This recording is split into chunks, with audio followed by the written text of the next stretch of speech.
आप सभी का, आप देख रहे हैं सत्ता का महाभारत। आप सबके साथ मैं हूं प्रियंका राय। बुलेटिन की शुरुआत करेंगे ओडिशा की खबर के साथ, जहां पर लोकसभा के साथ साथ विधानसभा के भी चुनाव हो रहे हैं। पिछले 24 साल में ओडिशा में नवीन पटनायक की सरकार रही। बीजेपी ने इस बार ओडिशा में पूरी ताकत झोंक दी है। केंद्रीय मंत्री धर्मेंद्र प्रधान भी इस बार ओडिशा से लोकसभा का चुनाव लड़ रहे हैं। ओडिशा में बीजेपी के प्लान को लेकर धर्मेंद्र प्रधान ने न्यूज 18 इंडिया से एक्सक्लूसिव बातचीत की। सुनिए क्या कहा। मेरे साथ इस समय धर्मेंद्र प्रधान मौजूद हैं, जो कि केंद्रीय मंत्री हैं और चुनाव लड़ रहे हैं इस बार लोकसभा का। धर्मेंद्र प्रधान जी, ओडिशा के अंदर माहौल कैसा है? आप खुद देख रहे हैं, सुबह से आप घूम रहे हैं, जिस ओर जाओ उड़ीसा में परिवर्तन ही परिवर्तन है। इस बार यहाँ की सत्ताधारी बीजू जनता दल का जाना तय है। 25 साल की नॉन परफॉर्मेंस, उनकी नाकामी, काम नहीं करने की ऊपर लोगों की जो गुस्सा है वो खुल के आ रहा है। वो इस बार हारेंगे। भारतीय जनता पार्टी की पहली बार राज्य में सरकार बनेगी और उड़ीसा से 21 का 21 लोकसभा बीजेपी जीतेगा। क्या आपको लगता है ओडिया प्राइड का विषय भारतीय जनता पार्टी बहुत दमखम के साथ उठा रही है? क्यों ऐसा मुद्दा उठाया जा रहा है, पहली बात। और दूसरा, बीजेडी और कांग्रेस एक बात को कह रही है कि बीजेपी घबराई हुई है, इस तरह के मुद्दे उठा रही है। घबरा कौन रहा है? कांग्रेस पार्टी तो मेरे राज्य में है ही नहीं, वो बीजेडी की जेब में घुस चुका है। बाकी रहा बीजेडी की लोगों की भाषा देखिए। उड़ीसा प्राइड कैसे नहीं होगा अगर मुख्यमंत्री जी जब वो रिटायरमेंट करनी चाहिए तब वो राज्य की राजनीतिक अधिकार को अपने नाम पे लेके एक कोई बाहरी व्यक्ति को आउटसोर्स कर दे। क्या ये उड़ीसा अस्मिता का विषय नहीं होगा? क्या इसीलिए हमारे पूर्वजों ने आजादी की लड़ाई लड़ी थी, एक भाषा के आधार पर राज्य बनाया था 1936 में? क्या इसी को हम सहने के, इसको दिखने के लिए आज हम लोग हैं? उड़िया लोग यही प्रश्न पूछ रहे हैं। रतन भंडार का मुद्दा उठाई जा रही है भारतीय जनता पार्टी जगन्नाथपुरी के विषय में। क्या आपको लगता है कि वो विषय बहुत महत्वपूर्ण है और चाबी कहाँ है? एक राज जैसा बीजेपी ने बना दिया है, और जबकि बीजेडी कह रही है कि ऐसा कोई विषय नहीं है। नहीं, उनको लग रहा होगा विषय नहीं। सारे हिंदुओं की आस्था का केंद्र महाप्रभु जगन्नाथ जी हैं।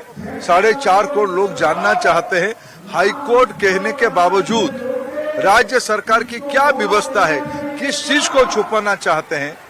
अधिकार तो राज्य सरकार के पास है, किस चीज को छुपाना चाहते हैं कि वो चाबी सामने नहीं ला रहे? रत्न भंडार की हिसाब किताब नहीं हो रहा है। लोगों के मन में संदेह, सारा माल गायब हो चुका है। सारा रत्न बड़ा आरोप लगा रहे हैं आप। हमें कह रहा हूँ जिम्मेवारी के साथ, किसको छुपा रहे, किस चीज को छुपा रहे? क्यों डर है उनके मन में? क्यों नहीं खोल रहे हैं? हाईकोर्ट ने कह चुका है सार्वजनिक करो, क्यों नहीं कर रहे हैं? बहानाबाजी कर रहे हैं, उसको उनको उत्तर देना ही पड़ेगा। दूसरी चीज कि हम एक चीज देख रहे हैं कि बीजेडी ने कई विषयों पर भारतीय जनता पार्टी का, केंद्र की सरकार का साथ दिया, लेकिन अब प्रधानमंत्री, गृह मंत्री धर्मेंद्र प्रधान, सारे के सारे बीजेपी के दिग्गज नेता एक बात कह रहे हैं कि नवीन बाबू की रवानगी है, ये जाना तय है। तो एक गाना मुझे याद आता है, अच्छा सिला दिया तूने मेरे प्यार का। कांग्रेस पार्टी भी हमको महिला आरक्षण बिल में सहायता किया था लोकहित में। क्या हम कांग्रेस पार्टी के साथ गठबंधन कर रहे हैं? देखो, फ्लोर में कोऑर्डिनेशन, अच्छे मुद्दे पे कोऑपरेशन करना, ये अलग बात है। कई पार्टियों ने सपोर्ट किया था, लेकिन हम जब राजनीतिक लड़ाई की बात आती है, उड़ीसा की हितों की बात आती है, उड़ीसा के विकास की बात आती है, उड़ीसा के भविष्य की सुरक्षा की बात आती है, संस्कृति भाषा की बात आती है, हम बीजू जनता दल से अलग है और हम इस मुद्दे पे चुनाव लड़ रहे हैं। इस बार उनका जाना तय है। जी, एक अगला विषय है कि आपके एक नेता है, पुरी से कैंडिडेट है, उन्होंने उनसे एक स्लिप ऑफ टंग हो गया, उसको नवीन पटनायक से लेकर अरविंद केजरीवाल एक बड़ा विषय बना रहे हैं। कैसे देखते हैं आप उसको? ये तो बड़ा हास्यास्पद है।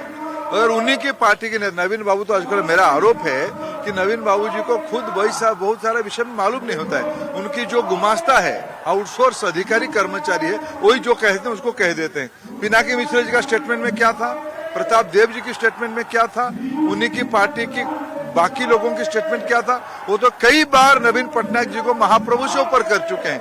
वो कहे तो सही, बेचारा संबित ने आवेग में इतना वो विभोरित था। कल प्रधानमंत्री नरेंद्र मोदी महाप्रभु जी के अनन्य भक्त है, दशकों से भक्त है। महाप्रभु की मंदिर में उन्होंने कुछ समय बिताया था। पर ये विषय बनेगा आपको लगता है? बिल्कुल नहीं बनेगा, ये बेबुनियाद बात है। बेबुनियाद बात है। दूसरी चीज, आप कांग्रेस के ऊपर आप नेशनली आरोप लगा रहे हैं कि कांग्रेस तुष्टीकरण करती है, क्या कहना चाहते हैं उसके ऊपर? ये कांग्रेस पार्टी दिवालिया हो चुके हैं, कोई मुद्दे नहीं है, ये इधर उधर की बात करते हैं। जी, बहुत बहुत शुक्रिया धर्मेंद्र प्रधान जी आपका हमारे साथ जुड़ने के लिए और आपको ऑल द बेस्ट आपके चुनाव के लिए।